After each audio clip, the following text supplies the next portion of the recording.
नमस्कार मेरे दोस्तों, स्वागत है आप सभी का अपने YouTube चैनल रोशन ITI बेगूसराय पर।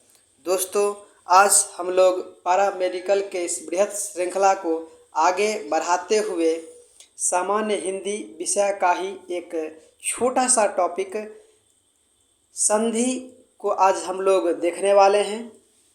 तो चलिए वीडियो को शुरू करते हैं। देखिए, संधि मेरा आज का टॉपिक क्या है? संधि।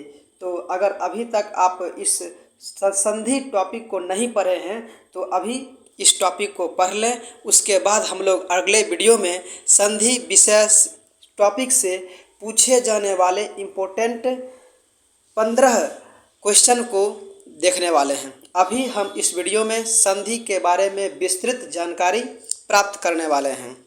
चलिए देखते हैं कि हम लोग संधि किसे कहते हैं। तो देखिए, संधि किसे कहते हैं, थोड़ा हम लोग इस परिभाषा को एक बार जान लें कि कहता है जब दो वर्ण जब दो वर्ण पास पास होते हैं तो पहले शब्द के अंतिम वर्ण का दूसरे शब्द के प्रथम वर्ण के साथ मेल होता है। उन दोनों वर्णों के मिलने से तीसरा वर्ण बनता है, यही संधि कहलाता है। तो यह परिभाषा कुछ बड़ा हो जाता है। चलिए हम लोग एक छोटा सा एग्जाम्पल के द्वारा इस संधि को हम लोग अब समझने का प्रयास करते हैं। देखिए, हम लोग एग्जाम्पल एक ले लेते हैं। विद्यालय क्या होता है? विद्या न क्या हम लोग देखते हैं? विद्या प्लस का होता है आलय। क्या होता है? विद्या प्लस का आलय बराबर क्या हो जाता है? विद्यालय न क्या हो जाता है? विद्यालय हो जाता है। आप लोग भी यह जानते होंगे, बहुत ही आसान है यह। तो हम यहाँ पर देखते हैं कि कहता है जब दो वर्ण आपस में पास पास होते हैं। यहाँ पर देखिए क्या हो गया? दा, यहाँ पर क्या हो गया? आ। जब दो वर्ण पास पास होते हैं तो पहले शब्द के अंतिम वर्ण का न पहले शब्द क्या है? विद्या, दूसरे शब्द क्या हो जाता है? आलय। तो पहले शब्द के अंतिम वर्ण का दूसरे शब्द के प्रथम वर्ण, ठीक ना, दूसरे शब्द के प्रथम वर्ण के साथ जब मेल होता है तो एक तीसरा वर्ण की प्राप्ति होता है। इसी जोड़ने को ही हम लोग क्या कहते हैं? संधि कहते हैं। और इस प्रकार से हम लोग एक नया शब्द का निर्माण कर लेते हैं। इस तरह से इसको जोड़ने के बाद वह शब्द मेरा क्या हो जाता है? विद्यालय हो जाता है। तो उम्मीद करते हैं कि आप लोग इस तरीके से भी संधि शब्द निकालने का जो फॉर्मूला होता है आप लोग यहाँ से देख लिए। इसी तरीके से हम लोग कुछ और शब्द भी लेते हैं, वो हम लोग अगले एग्जाम्पल के माध्यम से समझेंगे। ऐसे हम लोग एक छोटा सा और एग्जाम्पल ले लेते हैं। क्या चीज़ कि होता क्या है कि देखिए, हाँ, पवन एक शब्द हम लोग ले लेते हैं। पवन पवन का हम लोग संधि विच्छेद करते हैं तो क्या हो जाता है? पो जोर अन हो जाता है। क्या हो जाता है? पो जोर अन। तो यहाँ पर देखिए ओ हो गया और क्या हो गया? अ हो गया। यह दोनों मिल करके वह बनाता है और इस प्रकार से मेरा बीच वाला वर्ण वह बन जाता है। तो इसी प्रकार से हम लोग संधि निकालना हम लोग सीखेंगे। तो चलिए अब आगे देखते हैं। आगे अपना कहता है संधि के भेद। तो संधि के कितने भेद होते हैं वो हम लोग देख लेते हैं। संधि के मुख्य रूप से 3 भेद होते हैं। और वह भेद कौन कौन सा होता है? एक होता है स्वर संधि। स्वर संधि किसे कहते हैं? दो स्वरों के परस्पर मेल से जो विकार या परिवर्तन होता है उसे हम लोग क्या कहते हैं? स्वर संधि कहते हैं। जैसे देखिए, भानु जोर उदय क्या हो जाएगा? भानुदय हो जाएगा। रमा जोर ईश बराबर क्या हो जाता है? रमेश हो जाता है। तो परीक्षा में क्या होगा कि आपसे इसकी परिभाषा पूछने का बहुत ही कम चांस है। पूछा क्या जाएगा? यही आपका एग्जाम्पल इसमें पूछा जाने का बहुत ही ज़्यादा चांस होता है। लेकिन मैं आपको ये बतला दूं कि जब तक आप परिभाषा को नहीं जानिएगा तब तक आप वहाँ पर दिए गए शब्दों का संधि विच्छेद नहीं निकाल पाइएगा। इसीलिए ज़रूरी है कि परिभाषा को भी हम लोग एक बार जान लें और यह भी जानें कि संधि अगर होता है तो यह कितने प्रकार का होता है और उसका कुछ फंक्शन क्या सब होता है। ठीक है, तो अभी हम लोग क्या देखें, स्वर संधि। चलिए अगले हम लोग देखते हैं एक व्यंजन संधि। तो व्यंजन संधि देखते हैं दूसरा नंबर में। व्यंजन संधि किसे कहते हैं, तो व्यंजन का व्यंजन अथवा स्वर के मेल से उत्पन्न विकार को ही हम लोग क्या कहते हैं, व्यंजन संधि कहते हैं। तो आप यहाँ पर एक चीज़ जान लें कि यहाँ पर देखिए स्वर और व्यंजन की चर्चा किया जा रहा है, तो आपको निश्चित रूप से पता होना चाहिए कि स्वर वर्ण कौन कौन से होते हैं और व्यंजन वर्ण कौन कौन से होते हैं। तो स्वर में अपना क्या सब हो जाता है, अ आ ह्रस्वई दीर्घई ह्रस्वऊ दीर्घऊ ए ऐ ओ औ, यह सब क्या हो जाता है, अपना स्वर में चला आता है। और फिर क ख ग घ अंग च छ ज झ न, इस तरीके से जो भी वर्ण होते हैं इसके बाद वाले सब क्या हो जाते हैं, व्यंजन वर्ण हो जाते हैं। तो इस तरीके से हम लोग स्वर वर्ण और व्यंजन वर्ण को छांट लेते हैं और स्वर वर्ण वाला में स्वर संधि में चला जाएगा और फिर व्यंजन वर्ण वाला व्यंजन संधि में आ जाता है। और इस तरीके से हम लोग स्वर वर्ण और व्यंजन वर्ण को देख लेते हैं, मतलब हम लोग पहचान सकते हैं। अब हम लोग देखते हैं कि व्यंजन संधि का एग्जाम्पल क्या है। तो देखिए दिक यानी कि क से शुरू हो गया ना, दिक जोर अंबर, ठीक है, क्या हो जाएगा, दिगंबर हो जाता है। इसी प्रकार से हम लोग कुछ और एग्जाम्पल को अगले वीडियो के माध्यम से देखेंगे। अभी हम लोग थोड़ा इसका परिभाषा डिटेल्स थोड़ा देख लेते हैं। देखिए अगला अपना कहता है विसर्ग संधि। विसर्ग संधि में हम लोग सीधा हमको ध्यान क्या रखना है कि जहाँ पर हमको अह मिल जाए, ठीक ना, क्या मिल जाए, अह, निह जोर चल क्या हो जाएगा, निश्चल, निह जोर च क्या हो जाता है, निश्चय, क्या। और देखिए अधः जोर मुखी क्या हो जाएगा, अधोमुखी, मनः जोर व्यथा क्या हो जाता है, मनोव्यथा। मतलब विसर्ग संधि में आपको सीधा सीधा पहचानना क्या है कि अगर उसमें अह, ठीक ना, अगर उसमें अह वाला कोई वर्ण आता है तो वह क्या हो जाता है, विसर्ग संधि हम लोग उसको मान करके चलते हैं। थोड़ा हम लोग इसकी एक बार परिभाषा देख लेते हैं कि विसर्ग के साथ किसी स्वर अथवा व्यंजन के मेल से उत्पन्न विकार को विसर्ग संधि हम लोग कहते हैं। तो यह परिभाषा तो आप नहीं समझे होंगे, लेकिन आप एग्जाम्पल को ध्यान में क्या रखिएगा कि बस जहाँ पर हमको विसर्ग देखने को मिल जाए वह क्या हो जाता है, विसर्ग संधि हो जाता है।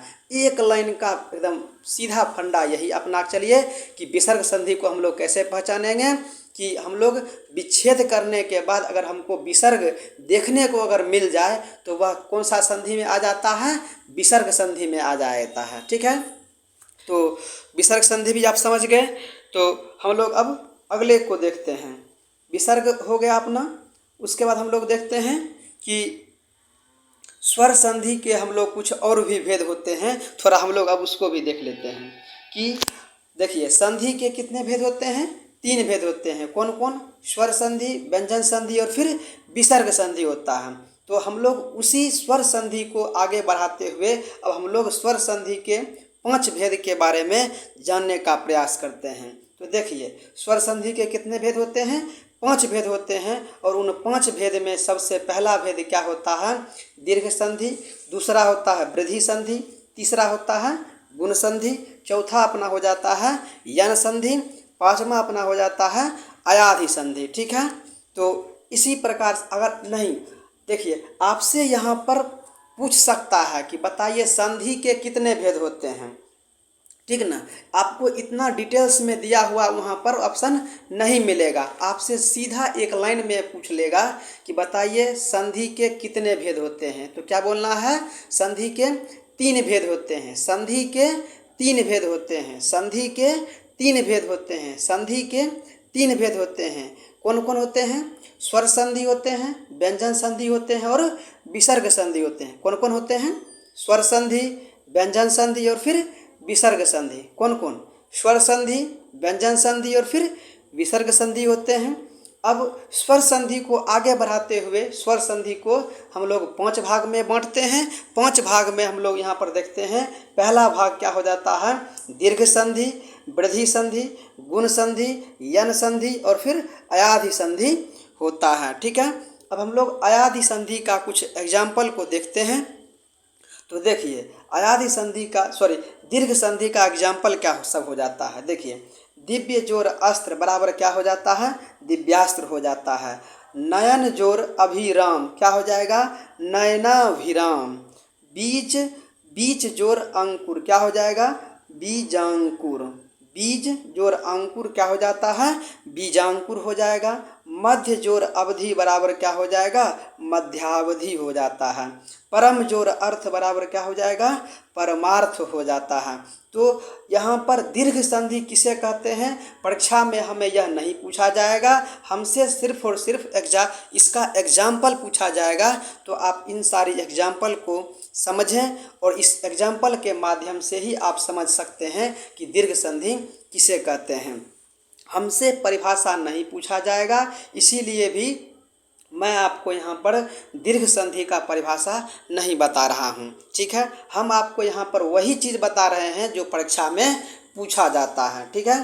तो यह जितना भी एग्जाम्पल हम आपको दिखा रहे हैं, सारा का सारा एग्जाम्पल पिछले एग्ज़ाम के पैटर्न पर आधारित है। तो आपको यह एग्जाम्पल निश्चित रूप से याद होना ही चाहिए। ठीक है। तो चलिए अगले देखते हैं संधि के पार्ट्स। अगला अपना कहता है वृद्धि संधि। तो देखिए वृद्धि संधि का एग्जाम्पल हम लोग देखते हैं। मत जोर ऐक्य क्या हो जाएगा? मतैक्य। जल जोर ओथ क्या हो जाएगा? जलोथ। महा जोर औषध क्या हो जाता है? महौषध। परम जोर औदार्य मतलब क्या हो जाएगा? परमोदार्य हो जाता है। सदा जोर एव क्या हो जाता है? सदैव हो जाता है। ठीक है। तो ये हो गया अपना क्या चीज़? वृद्धि संधि। अगले संधि को देखिए। अगला अपना कहता है गुण संधि। गुण संधि में हम लोग देखते हैं क्या चीज़? पर जोर उपकार बराबर क्या हो जाता है? परोपकार हो जाएगा। सूर्य जोर उदय बराबर क्या होता है? सूर्योदय हो जाता है। महा जोर उदय बराबर महोदय हो जाता है। महा जोड़ उत्सव बराबर महोत्सव हो जाता है। देव जोड़ ऋषि बराबर देवर्षि हो जाता है। ठीक इसी प्रकार आपको याद भी होना चाहिए, इसीलिए आप वीडियो को 2 से 3 बार रोक करके एक बार याद कर लें।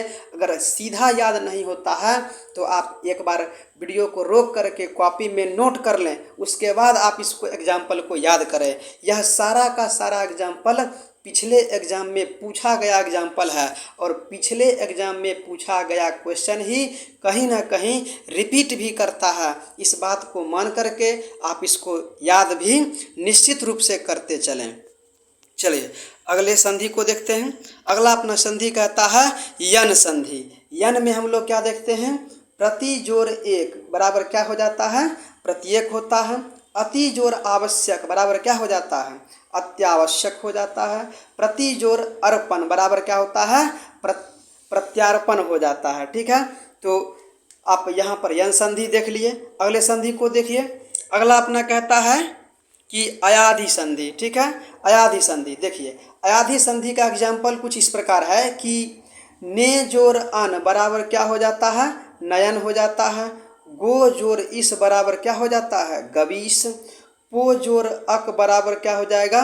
पावक। पौ जोर अन बराबर क्या हो गया? पावन। भव जोर उक बराबर भावुक हो गया। तो यही रहे कुछ अयाधि संधि के इम्पोर्टेंट एग्जाम्पल, जो कि आपको एक बार एग्ज़ाम के दृष्टिकोण से देख करके ज़रूर चलना चाहिए। यह मेरा सुझाव है। बाद बाकी आप बहुत ही समझदार लोग हैं, तो तैयारी किस तरह से किया जाए आप खुद भी एनालाइज कर सकते हैं। यह मेरा सुझाव है। बाद बाकी मानना नहीं मानना आपके मर्जी का बात है। तो यही रहे कुछ संधि से रिलेटेड इम्पोर्टेंट टॉपिक जो कि आपको एक बार ज़रूर देख करके चलना चाहिए। और यह सारा टॉपिक अगर आप देख करके चलते हैं तो संधि चैप्टर से रिलेटेड जो भी अगर वहाँ पर सवाल पूछा जाता है तो आपसे निश्चित रूप से बनना चाहिए, जहाँ तक मेरा यह ख्याल है। बाद बाकी हो सकता है कि क्वेश्चन का लेवल अगर कुछ टफ दे दिया जाए, अगर कॉन्सेप्ट यहाँ पर जो भी हमने आपको बतलाया है अगर फुल 100% अगर आप वहाँ पर मैच कर दीजिएगा तो क्वेश्चन ज़रूर बन जाएगा आपसे, ठीक है। बाद बाकी हम लोग मिलेंगे कभी किसी क्वेश्चन के माध्यम से। तो यही रहे कुछ इम्पोर्टेंट निर्देश जो कि संधि टॉपिक से आपको एक बार ज़रूर पढ़ के जाना चाहिए। तो उम्मीद करते हैं कि हमारा यह वीडियो आपको पसंद आया होगा। अगर पसंद आए तो एक बार लाइक ज़रूर करें। अभी तक आप हमारे चैनल रोशन ITI बेगूसराय को सब्सक्राइब नहीं किए हैं तो सब्सक्राइब ज़रूर कर लें। मिलते हैं अगले कोई वीडियो में, तब तक के लिए धन्यवाद।